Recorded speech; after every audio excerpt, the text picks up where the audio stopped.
Welcome to the Vancouver Resource Investment Conference 2025. So we are here with me, Lobo Tiggre, and who's been with us last year as well, a year before. And welcome back to join us for this interview. Always happy. Yes, and maybe we can just start off by, I always like to touch base a bit from what we talked about last year, and so that we don't really stay disconnected in some sense. So last year, I remember we talked so much about how you're bullish on gold stocks. I think gold stocks done really reasonably well in 2024, and the wealth management, and of course the senior gold stocks, but not so much for the gold juniors. What's your thoughts on the gold juniors? Well, actually, let's rewind a moment. My top call for 24 was gold, and by the way, it was uranium in 23, which worked out well.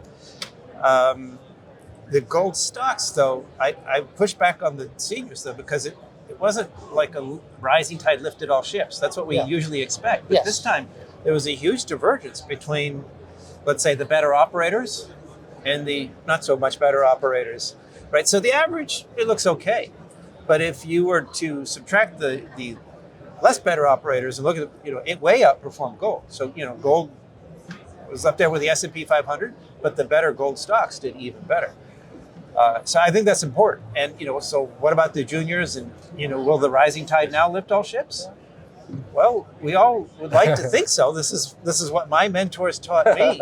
But the data for 2024 was not telling us that the rising tide will lift all ships. It says you have to be a good stock picker.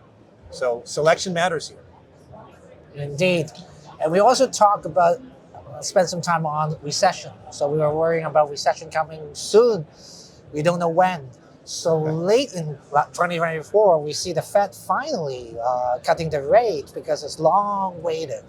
So are we really, and it's pretty drastic rate cut too. So are we really seeing, because of the worry about recession going to come, that's why they're cutting this drastically? Well, I mean, the 50-point drastic cut was the first one, and then they pulled off. And really, there's talk now of pausing, maybe even stopping, and Wall Street is even considering the possibility of a rate hike in 2025 because inflation has been stickier.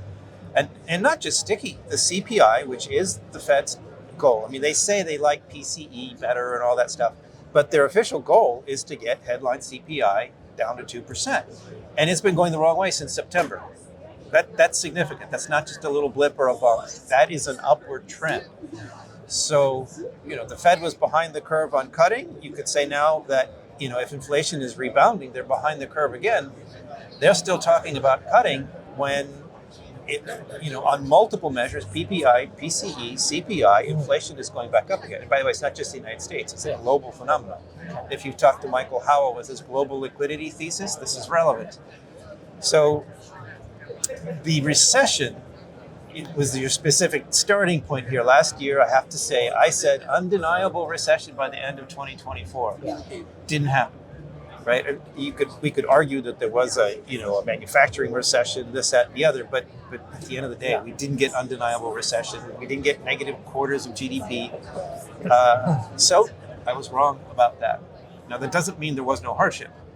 And I think the best evidence for that is we have a change of power in the United States. So clearly people were unhappy. So I don't want to try to wiggle my way out. That undeniable call was clearly wrong, but the pressures are there. And it'll be really interesting to see what happens this year with those pressures, the weakness in the labor market that we're seeing starting. While if inflation's going back up, then what does the Fed do? Rock in a hard place. Yeah, I want to follow up with that because you mentioned the new leader, of course, Mr. Donald Trump. And of course, the economic situation, probably one of the main reasons why he's got elected. And the mining industry seems to be, I would say, majority of them seems quite positive on that because he seems to be signaling the permitting situation, especially on the US, of course, is going to be faster, less procedure. So do you believe that he's going to be a positive influence on the whole mining industry? Beliefs are tricky things for investors, right? I believe that's always a dangerous word for an investor. Yes. But we do have data here. Under Trump 1.0, the permitting process did get easier. Like if you went to Nevada or where we have mining in the U.S., you talk to people on the ground working with the BLM and the Forest Service, it was clear that the message did come down from Washington that, we want to be accommodative. And I think that gives us more than a little bit of hope. It gives us a bit of track record. And I think we will likely see the same. It's really not a big leap from drill baby drill to dig baby dig, permit.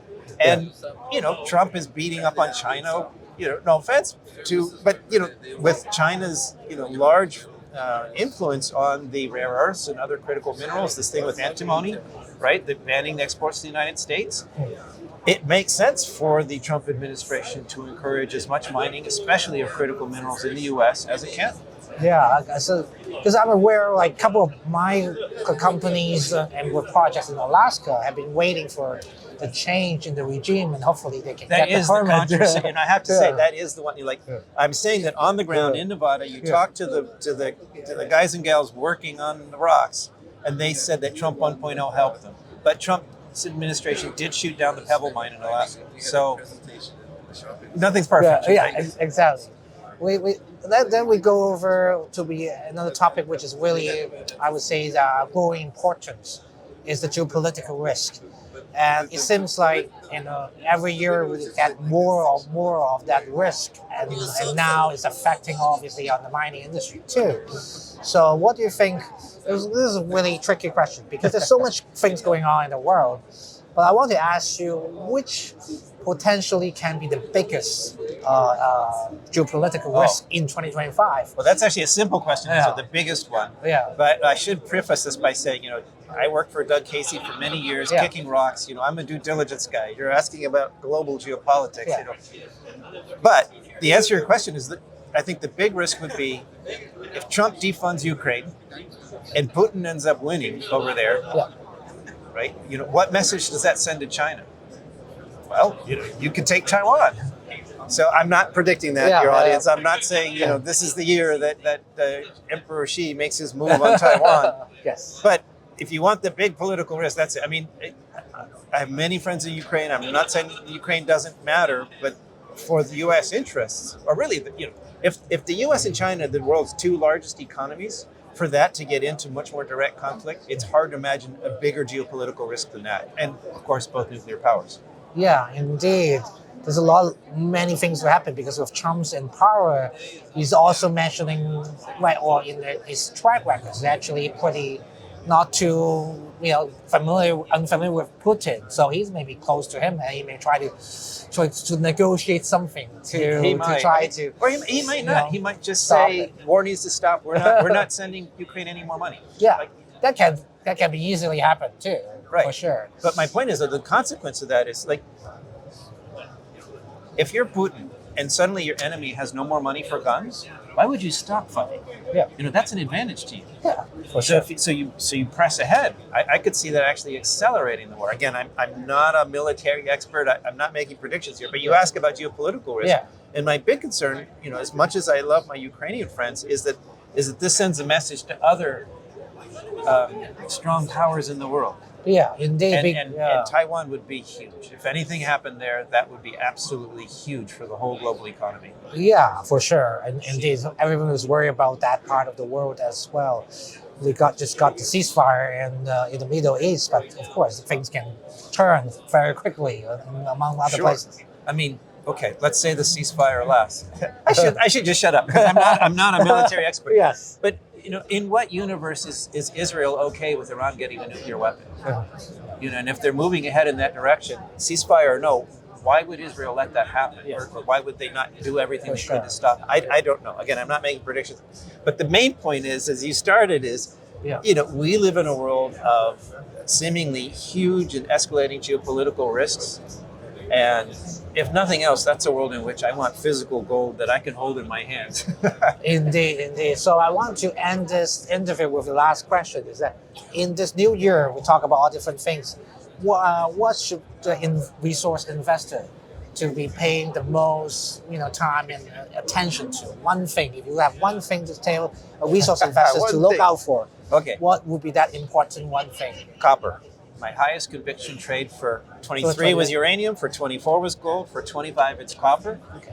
The only caveat being that with Trump incoming, we've got Trump shock, tariffs. The very near term is very volatile, could create some interesting buying opportunities. But I think this will be the year for copper to shine by the end of the year. So, can you elaborate on the reason why copper will do well? Well, actually, I'm quite bullish on gold, silver, copper, and uranium. But of those, copper is the one that's relatively cheap. I mean, really, come on, gold's 27, 2,800. It did a hockey stick last year. It's hard to have another hockey stick on top of that. Indeed. Of the four, copper has the more relative upside potential. Great, indeed. Thank you for your time here with us, Lobo.